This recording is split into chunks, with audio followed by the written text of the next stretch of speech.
ओ समय अनमोल पाछो नहीं आवे, ला जावे जावे ओ समय अनमोल पाछो नहीं आवे, ला हृदय धारो रे प्रभुरा साचा बोल पाछो नहीं आवे, हृदय धारो रे प्रभुरा साचा बोल पाछो नहीं आवेला। ऊंचा ऊंचा महल चुनाया ऊंडी दे दी नीव, ऊंचा रे ऊंचा महल चुनाया ऊंडी दे दी नीव, चम चम चम के कोट कांगरा हर के थारो जीव, चम चम चम के कोट कांगरा हर के थारो जीव, कितरो रहनो है हिवड़ा में थोड़ो सोच पाछो नहीं आवेला, कितरो रहनो रे हिवड़ा में थोड़ो सोच पाछो नहीं आवेला, जावे जावे ओ समय अनमोल पाछो नहीं आवेला। सर्वज्ञ सर्वदर्शी चरम तीर्थंकर अहिंसा के अवतार विश्व वंदनीय शासनपति श्रवण भगवान वर्धमान महावीर के पावन चरणों में कोटि कोटि वंदन। हृदय की अनंत अनंत आस्था के केंद्र, संयम धन के दाता, संसार सागर से तिरने का सन्मार्ग बताने वाले पूज्य गुरु भगवंत श्रवण सूर्य दिव्य विभूति 1008 श्री मरगर केसरी मिश्रीमल जी महाराज साहब के पावन चरणों में कोटि कोटि वंदन। अहिंसा दिवाकर लोकमान्य संत शेरे राजस्थान वरिष्ठ प्रवर्तक पूज्य गुरुदेव श्री रूपचंद जी महाराज साहब के पावन चरणों में कोटि कोटि वंदन। मरुद्रा भूषण संत शिरोमणि पूज्य प्रवर्तक गुरुदेव श्री सुकन मुनि जी महाराज साहब के पावन चरणों में कोटि कोटि वंदन। साधना की प्रतिमूर्ति सद्गुणों की उपासिका सरल मना शांत दांत गंभीरा गुरुवरिया माँ सती श्री सज्जन कंवर जी महाराज साहब के पावन चरणों में कोटि कोटि। धर्म प्रेमी बंधुओं, शीलवती माताएं बहन, सर्वज्ञ भगवान महावीर ने भव्य साधकों को उपदेश देते हुए कल्याणकारी मंगलमारी मार्ग प्रशस्त करते हुए एक सूत्र फरमाया, सव्वाणी ठाणाणी अशासयाणी। इस जीव के लिए दुनिया में जितने भी स्थान हैं सभी अशाश्वत हैं। सभी स्थान क्या हैं? अशाश्वत। चाहे वो नारकी हो, चाहे वो देवलोक हो, चाहे वो मनुष्य लोक हो, और चाहे वो त्रियंच गति हो, कौन सा भी स्थान हो जहाँ जहाँ पर जीव उत्पन्न होते हैं, पैदा होते हैं, जहाँ जीवों के रहने के स्थान हैं, वो सभी स्थान अशाश्वत हैं। यानी स्थान तो शाश्वत हैं। 84 लाख जीवा योनियाँ हैं, वो कभी खत्म होने वाली नहीं, लेकिन जीव के आयुष पूर्ण होने पर वे स्थान वहाँ से छूट जाते हैं। इतना लंबा सागरोपम का आयुष भोग करके भी जीव स्वर्ग से भी चवता है और नारकी से भी निकलता है और मनुष्य जीवन में भी निकलता है, क्योंकि इस जीव का आयुष जितना होगा उतना ही रहेगा, उसके बाद में तो स्थान छोड़ना ही छोड़ना। तो ऐसा यानी अशाश्वत है। और मनुष्य क्या सोचता है कि मैंने जो अपना मकान बनाया, मैंने जो अपनी कमाई की और प्लॉट लिया और ये नवखंड की हवेली बनाई, ये जाली और झरोखे लगाए, अब इसके ऊपर किसी का अधिकार, किसका अधिकार है? मेरा। किसका अधिकार है? हाँ, मेरा। लेकिन कितने समय तक? हाँ हाँ, शाश्वत। वो अपने आप को वो मकान छोड़ना नहीं चाहता है, उनका खुद का मकान है, किसी को हिस्सा देना नहीं चाहता है, किसी को अपना हक देना नहीं चाहता है। लेकिन ज्ञानी क्या कहते हैं? अरे ठेका पट्टा जी कौन सा कराया है, ठेका पट्टा जी कौन सा कराया है, कौन अमर हुआ जग माय देखता रह जाओला, कौन अमर हुआ जग माय देखता रह जाओला। ये ठेका, ये पट्टा, ये कागजात, ये आपके नाम के पत्र, ये सब बैंक के यानी क्या रहते हैं, हाँ लॉकर में बंद रह जाएंगे, तिजोरियों में बंद रह जाएंगे। आपके नाम के पट्टे कराने के बाद में भी उस स्थान पर रहने का उतना ही हक है जितना आपका सांस चल रहा है। इसलिए कोई चीज शाश्वत नहीं है। मनुष्य है, हाँ भले ही कितना ही पक्का बनाया हो पट्टा और कितना ही बड़ा लेख लिखा हो और चाहे भारत के सरकार की सील भी लगी हुई हो, लेकिन जब उन सरकार की सील नहीं लगे तब तक काम आने वाला नहीं है। तो ज्ञानी कहते हैं सब छोड़कर जाना है, तू तो भगवान को याद कर। किसको? भगवान को याद कर। और कहते हैं कि कबीरा कहे रे साधका न साहिब आवे याद के लेके तो वाही घड़ी बाकी सब बर्बाद। कबीर दास जी ने कहा कि हे साधक, तुम्हें जिस समय अपने साहिब याद आते हैं यानी भगवान, साहिब का मतलब क्या है, हमें हमारे भगवान, हमारे इष्ट देव, हमारे भगवान याद आवे, वही घड़ी लेके लगती है, बाकी घड़ियां सब क्या है, बर्बाद है। चाहे आपने 70 वर्ष की जिंदगी जी है, चाहे आपने 100 साल की जिंदगी जी है, चाहे और कितनी जी लेंगे, कितने समय तक भगवान की भक्ति की वो घड़ी लेके लगी, बाकी सब घड़ियां क्या हो गई, हाँ बाकी सब घड़ियां बर्बाद हो गई और बाकी सारा समय और साल बर्बाद हो गए कि आछे दिन पाछे गए और किया न प्रभु सु हेत कि अब पछताया होत क्या जब चिड़िया चुग गई। हाँ आछे दिन पाछे गए। जो अच्छे अच्छे दिन थे, जिस समय शरीर निरोग था, जिस समय बोलने की ताकत थी, जिस समय सोचने की ताकत थी और शरीर बराबर काम देता था, इंद्रियां काम देती थी, उस समय तो भगवान को याद किया नहीं। अब कहता है हे भगवान, मैं इतने दिन तो उपाश्रय नहीं गया, इतने दिन मंदिर नहीं गया, लेकिन अब तो घर से बाहर निकलने की भी ताकत नहीं है। घर से बाहर निकलने की क्या नहीं है, ताकत नहीं है। मैं थानक में जाऊं तो जाऊं कैसे, और ऊपर चढ़ूं तो चढ़ूं कैसे, न मंदिर जी में जाऊं तो जाऊं कैसे, घर से बाहर नहीं निकल सकता है। अरे भाई ये तो स्थिति अब हुई, पहले क्या हुआ, अच्छे दिन पाछे गए, जो अच्छे दिन थे चले गए, उस समय गए नहीं, और अब दिन ऐसे आए अब रोवे कि अब मुझे कोई ले जाने वाला हो। मैं कहूँ कि जिस समय शरीर साथ दे रहा था उस समय चले गए होते तो क्या पता आपकी 100 साल की उम्र में भी आपको किसी के सहारे की जरूरत ना पड़े। लेकिन बंधुओं, मनुष्य क्या है, गमा देता। एक संत गोचरी के लिए गए, गोचरी के लिए गए। एक सेठ जी थे जो कभी साधु संतों के जाते नहीं थे। कई घरों में ऐसा होता है, श्रावक जी तो नहीं आते हैं व्याख्यान में, वाणी में, धर्म ध्यान में, दर्शन मंगलिक में नहीं आते हैं, लेकिन घर की जो बहनें होती हैं वो बड़ी धर्मात्मा दान वाली होती हैं, भक्ति वाली होती हैं, और वो भावना भाती हैं, बाबूजी घरे पगलिया कर दो, बाबूजी घरे, तो बाबूजी ने जाऊँ। लेकिन जो लोग, जो श्रावक लोग, जो जेंट्स लोग थानक में नहीं आते हैं ना, और वे साधु से द्वेष तो नहीं करते हैं, लेकिन उनके पास में टाइम नहीं होता है, या जाने की हिम्मत नहीं, या अंतराय कर्म है, कुछ भी समझ लो नहीं जाते हैं, और घर में यकायक साधु महात्मा घर में प्रवेश करते हैं या गली में ही आते दिखते तो वो कमरे में छिप जाते हैं। कहाँ छिपते हैं?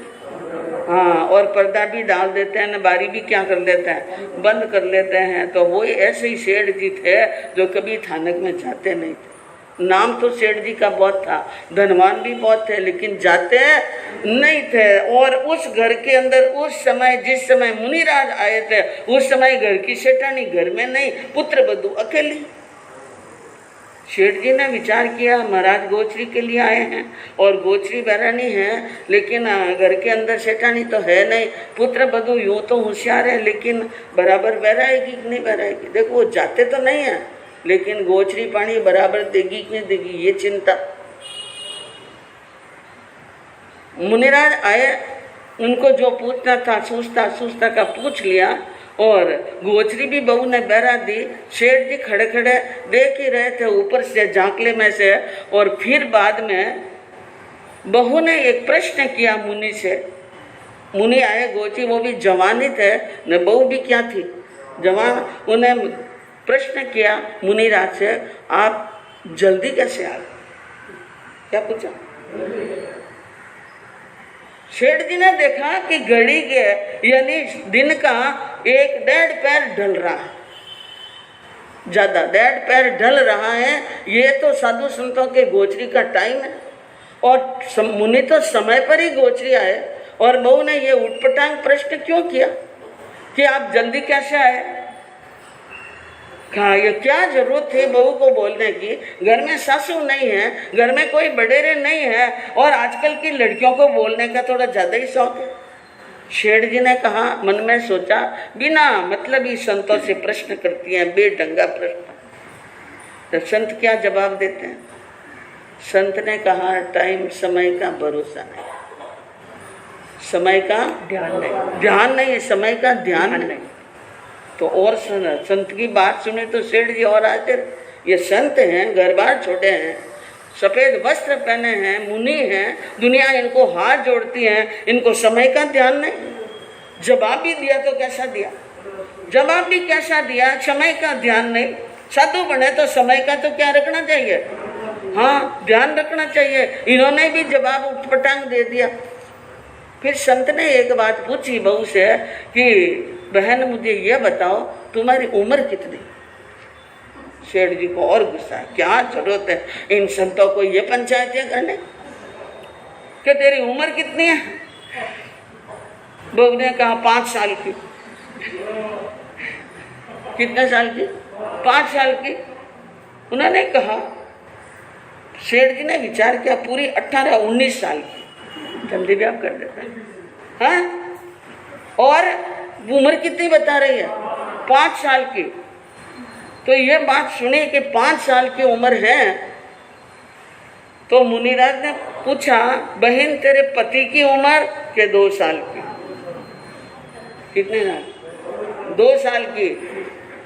कहा ये महाराज भी निकम्मे न, बहू भी निकम्मे। अरे 2 साल की उम्र, ये तो है 5 साल की न। मेरे बेटा कितना, जो 21 साल का है, वो कितने बता रही है? 2 साल का। और कहा तेरे ससुर जी की उम्र के 4 महीने की। कितने? 4 महीने की। तो पूछा ससुर जी की, कि अभी पैदा ही नहीं हुए।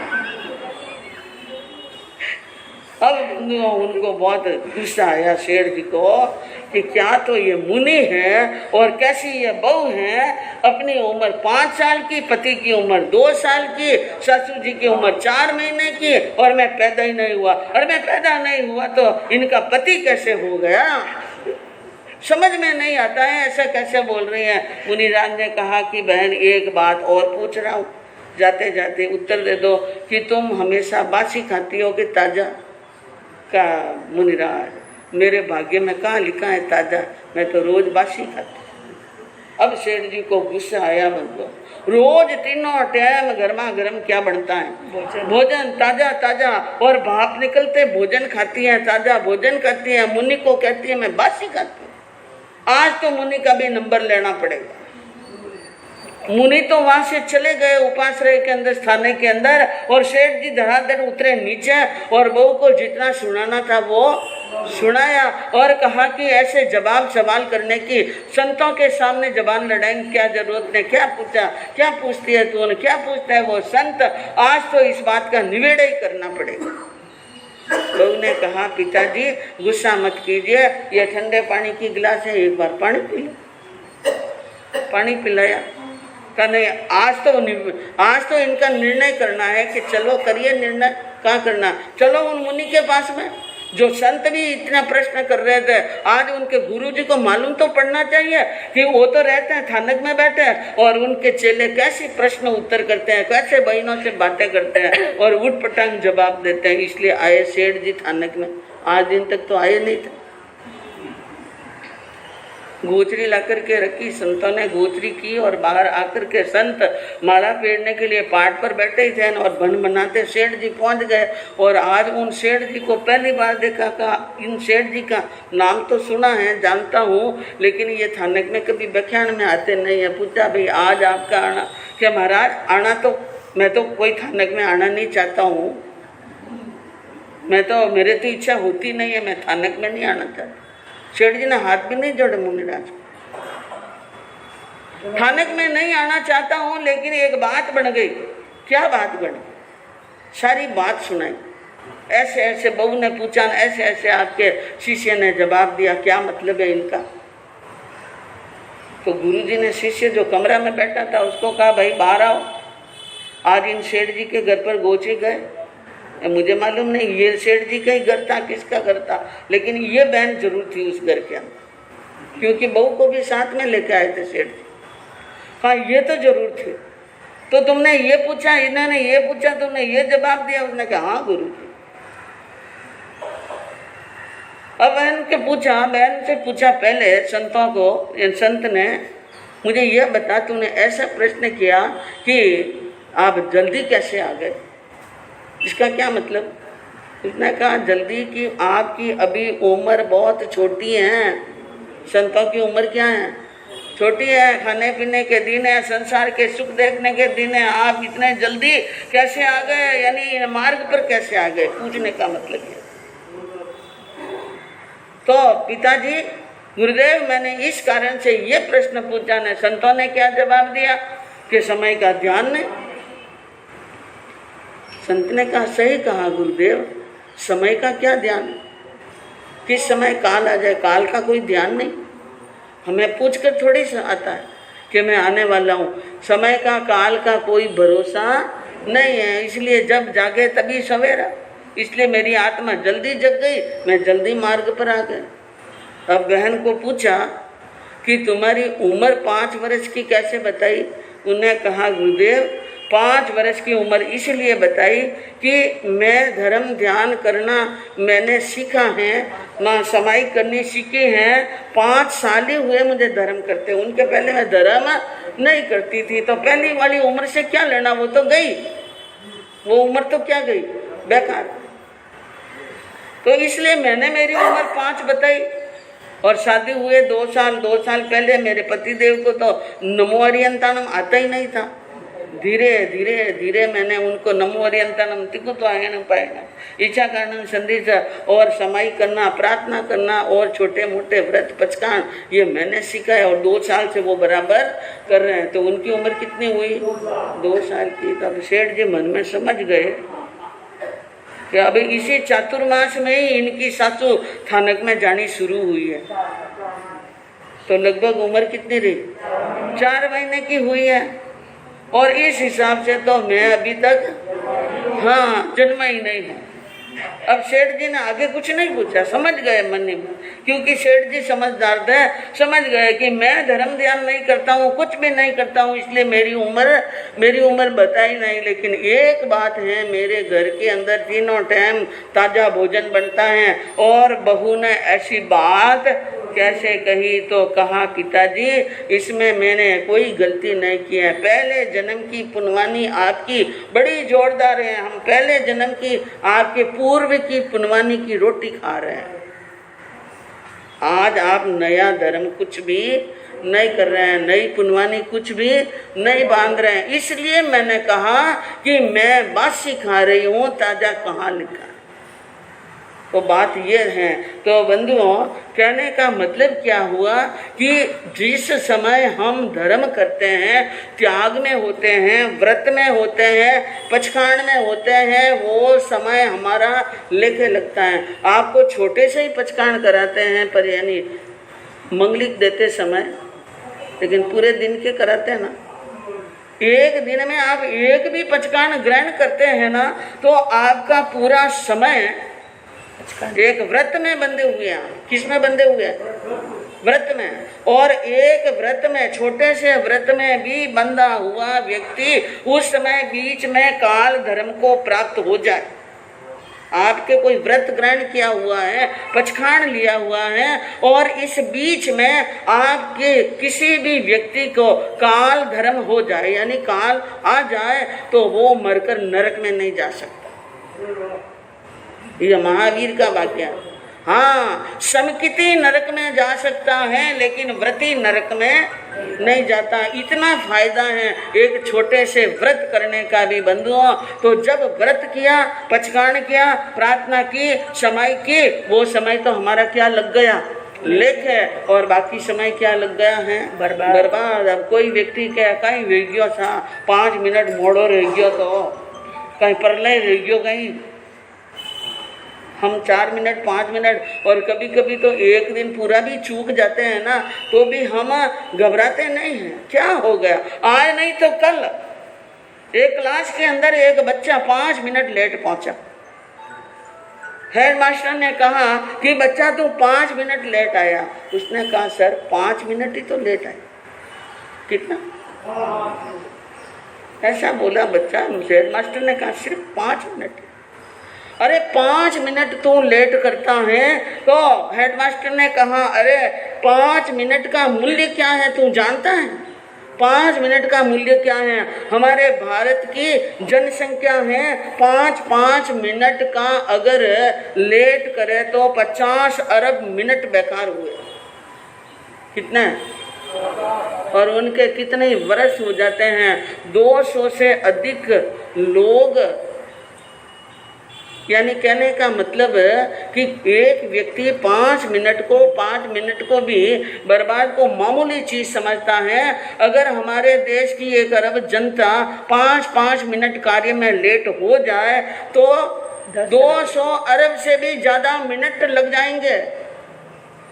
2 साल से भी ज्यादा, तो 2 साल से भी ज्यादा ऐसा समय होगा जो हम सब ने क्या मिलकर के क्या कर दिया? बेकार कर लिया। लोग सोचते हैं क्या हो गया 5 मिनट, क्या हो गया 1 मिनट। भगवान कहते हैं पलक झपकते असंख्यात जीव, यानी असंख्यात समय निकलता है, और एक समय में कोई क्या नहीं, एक समय में क्या हो जाता है? एक समय में तो 108 आत्माएं सिद्ध हो जाती है। कितनी? 108। तो बंधुओं, यह भगवान महावीर के शास्त्रों की बड़ी बड़ी बातें हैं। हम बड़ी बड़ी बातें न समझ पाए तो कोई टेंशन करने की जरूरत नहीं है। भगवान के नाम की माला फेर लें, छोटे मोटे पचखाण भी कर लें, और समझ लें और जीवन में उतारने का प्रयास करेंगे तो हमारे आत्मा का क्या होगा? कल्याण होगा। तो बंधुओं आपके सामने हैं एक समय में 108 आत्माएं सिद्ध होती हैं, मोक्ष में जाती हैं। यहाँ धरती से मनुष्य लोक से 108 आत्माएं मोक्ष हो सकती हैं एक समय में। मिनट नहीं, सेकंड नहीं, सेकंड से भी कम होता है समय की अवधि सेकंड से भी कम होती है, बहुत कम। एक समय पलक झपके जितना बताओ। एक पलक झपकते ना तब तक असंख्यात समय निकल जाता है। और भगवान का सूत्र कहता है एक समय के अंदर, एक समय में 108 आत्माएं सिद्ध बुद्ध मुक्त हो सकती है। यह भगवान की वाणी है। और बंधुओं, समय की सबसे छोटी इकाई है, काल की सबसे छोटी इकाई होती है समय। उनसे बड़ा होता है सेकंड, उनसे बड़ा होता है मिनट। हम नहीं समझ पाते हैं कि एक सेकंड, एक समय कब निकला। एक समय कब निकला, एक बार आपको याद हो तो साध्वी जी ने एक उदाहरण के द्वारा बताया था कि एक 200-500 पान की गड्डी हैं। पान की क्या है? गड्डी है। और उन पान की गड्डी में एक सुई, जाडी सुई पिरोनी। पान की गड्डी है, एक के ऊपर एक, एक के ऊपर एक। 500 पान की गड्डी है या 200 पान की जितनी भी गड्डी है, उसके अंदर सुई डालनी है। कितना समय लगेगा? 1 सेकंड में डाल देंगे। लेकिन सुई एक पान से निकल करके दूसरे पान में गई, उस समय कितना समय लगा? कोई डिवाइड कर सकता है? नहीं कर सकता। बस ये मोटा उदाहरण ये समझ लो, उनमें डिवाइड नहीं कर सकते हैं। 200 या 300 पान भी होंगे, 1 सेकंड में डाल लेंगे तो 1 सेकंड के 300 हिस्से करें तो क्या है? हमारी कुछ समझ में आने वाली बात नहीं है। लेकिन ये तो पक्की है ना, पहला सुई पहले पान में गई, फिर दूसरे में गई, फिर तीसरे में गई, कि एक साथ में चली गई? अलग अलग। महावीर का सिद्धांत कहता है पहले पान में पहली बार गई, फिर बाद में दूसरे, फिर तीसरे, फिर चौथे। इस प्रकार जो पहले पान को छेद कर दूसरे पान में जाती हैं, वो समय की हम गिनती नहीं कर सकते हैं। जैसे एक कपड़े का व्यापारी 1 मीटर कपड़ा फाड़ना है, कितना? और कपड़े में ताने भी होते हैं ना, बाने भी होते हैं। किनार के ऊपर कैंची का एक कट मारता है और फिर बाद में छट करते हैं। 1 मीटर का पन्ना हो के 1.25 मीटर का पन्ना हो, उस कपड़े को फाड़ने में समय कितना लगा? 2 मिनट ही नहीं लगता है। 1 सेकंड, 1-2 सेकंड। हाँ, 1 सेकंड 2 सेकंड समझ लो। हाँ, अब पूछ है कि पहला ताना कटने में, दूसरा ताना कटने में, पहला बाना कटने में न दूसरा बाना कटने में समय कितना लगा, तो बता सकते हैं? हाँ, नहीं बता सकते हैं बंधुओं। ये कई उदाहरण भगवान ने ये बताए समय के, तो बहुत गहराई से समझने की बातें हैं। हम बहुत समय को बर्बाद कर लेते हैं बिना मतलब की बातों में। लेकिन आपने जो बात पूछी ये बिना मतलब की बात नहीं है, ये समझदारी की बात है। मेरे कहने का मतलब बाजार में जाते हैं, दुकान पर जाते हैं, गप्पे सप्पे लड़ाते हैं, कितना समय बर्बाद करते हैं ये हमें ध्यान नहीं है। लेकिन भगवान ने तो मोक्ष में जाते हुए गौतम को 36 बार का समयम गोयम मापमाए, समयम गोयम, हे गौतम एक समय का भी प्रमाद मत करो, समय का भी प्रमाद मत करो। ये हमारे जैसों को उपदेश दिया। भगवान तो केवल ज्ञान से जानते थे कि मेरे मोक्ष में जाते ही इनको केवल ज्ञान होने वाला। किसको? गौतम को।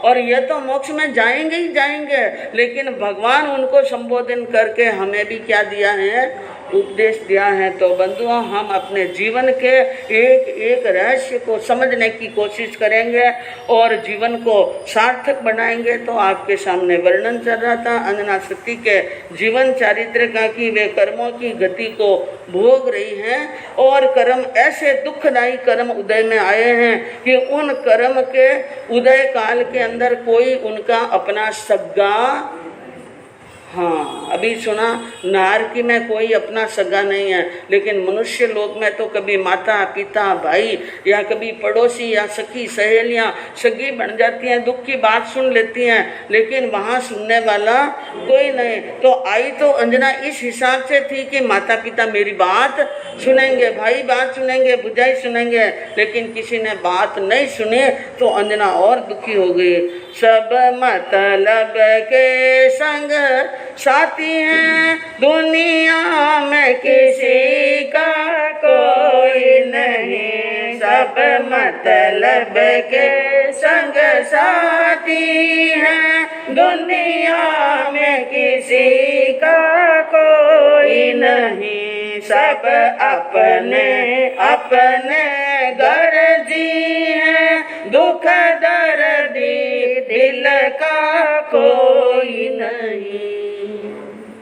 आपस में बात करने लगी, सखी कहने लगी, हे सखी ये दुनिया मतलब की है, ये मतलब के संगी बन जाते हैं, मतलब के साथी बनते हैं, मतलब वो तो रिश्ता रखते हैं, बाकी इस दुनिया में कोई किसी का सगा नहीं है। सब अपने अपने गर्जी हैं, अपनी गरज से अपने मतलब से बात करते हैं। जो दुखी हैं और जो दुख से भरा है, उनके दिल के दर्द को बांटने वाला दुनिया में नहीं है। बनी बनी के हैं भीड़ू और दुख साथी एक नहीं, बनी बनी के सब बन जाते हैं। माँ बनी बनी बात है तो सब अपने बन जाते हैं, और बात नहीं बनती है तो जब बात बिगड़ जाती है तो सब किनारा काटने लगते हैं। तकदीर ठिकाने थी जब तेरी तो सब तुमसे प्यारा एक नहीं। जब तुम्हारी तकदीर ठीक थी, इस घर के अंदर तुम्हारे से ज्यादा प्यार और किसी को मिलता नहीं। तुमसे ज्यादा प्यारा जिनको कोई नहीं था परिवार में, सब मेरा मेरा करते थे, सब मेरी मेरी करते थे। अब तेरा यहाँ पर एक नहीं। अब यहाँ पर चाहे 100 भाई हैं, 100 भुजाया हैं, भतीजे हैं, और घर के अंदर माता हैं, पिता हैं, दास दासी। इस समय तो दास दासी भी यानी कन्नी काट रहे हैं, क्योंकि ये दुनिया का रिवाज है बंधुओं कि ये तो यानी चढ़ते हुए को ही यानी देखते हैं। पूंजीपति रे कांटो लागे, पूंजीपति रे कांटो लागे, पूछे लोग हजार। पूंजीपति रे कांटो लागे, पूछे लोग हजार, ने निर्धनियों डूंगर सु गिरे, कोई न पूछे सा। क्योंकि वो जानते हैं पूंजीपति के कभी कांटा लग गया तो 1000 लोग साटा पूछने आएंगे। मैंने सुना सा आपरे कांटो घणो जोरदार लगे, अब कांटारी भी साटा पूछने आ जाए। ने निर्धनियों डूंगर सु गिरियो, कहां से गिरा? पहाड़ से गिरा, न कोई ने पूछी सा। जब तकदीर फिरते हैं तो कोई किसी को, अंजना जैसी सती को भी पूछने वाले नहीं मिले, और आप और हम जैसे उम्मीद कर लें कि दुख आएगा तो दुनिया पूछेगी, कोई नहीं पूछेगा, कोई नहीं पूछेगा। ये आंकड़ी अपने पाखड़ी बांध करके रख लेना। ये बात हो गई बंधुओं।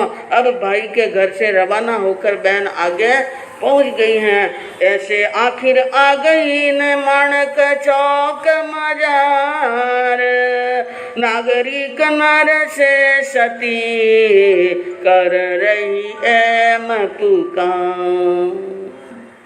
आखिर इस प्रकार की बात हो जाने के बाद में सती चलती चलती भाई के घर से भी रवाना हो गई। जब पानी तो पिला ही नहीं रहे हैं तो रहने की बात तो दूर रही, और फटे हुए कपड़े हैं, वो कपड़े भी भाई ने दिए ही नहीं कि बहन 2 कपड़े की ड्रेस तो साथ में लेके जा, क्योंकि स्थितियां क्या हैं, बड़ी नाजुक बनी हुई हैं। अब माणक चौक में आ गई और वहां आकर के नागरिक लोगों से कर रही एम पुकार, दुनिया के गांव के लोगों से कह रही हैं, और तो मुझे कुछ नहीं चाहिए, थोड़ा सा क्या पिला दो।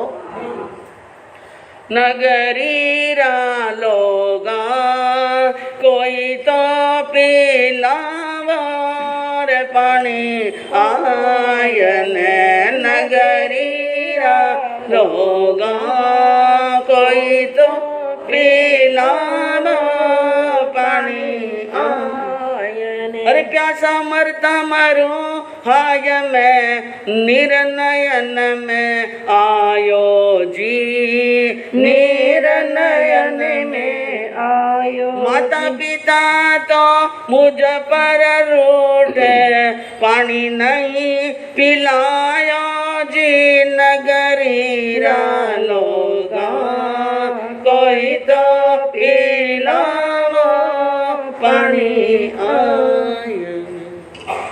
अंजना ने बीच यानी बाजार चौक के अंदर एक अललकार की कि कोई भी व्यक्ति आकर के मुझे एक बार 1 लोटा क्या पिला दे, मैं यहाँ से चली जाऊंगी, नगर छोड़कर चली जाऊंगी, बहुत प्यास लगी है, आंखों में से पानी आ रहा है, और माता पिता तो मेरे पर रूठे हुए हैं, तुम पानी पिला दो। लेकिन बंधुओं, नगर के लोग भी डर रहे हैं। क्या हो रहा है? जब भाई ने पानी नहीं पिलाया, राजद्रोह का काम, पिता द्रोह का काम नहीं कर सकते हैं, तो वो भी लोग, सामान्य लोग डर रहे हैं। इसलिए वो बारी में से, झरोके में से, पर्दे में से होते हुए उनकी दीन दशा को देख तो रहे हैं, लेकिन घर का दरवाजा कोई नहीं खोल रहे हैं। अंजना वही माणक चौक में खड़ी हैं, और आगे क्या कहती हैं, नगर के लोग क्या कहते हैं, और क्या बात बनती है बंधु, आगे सुनने से।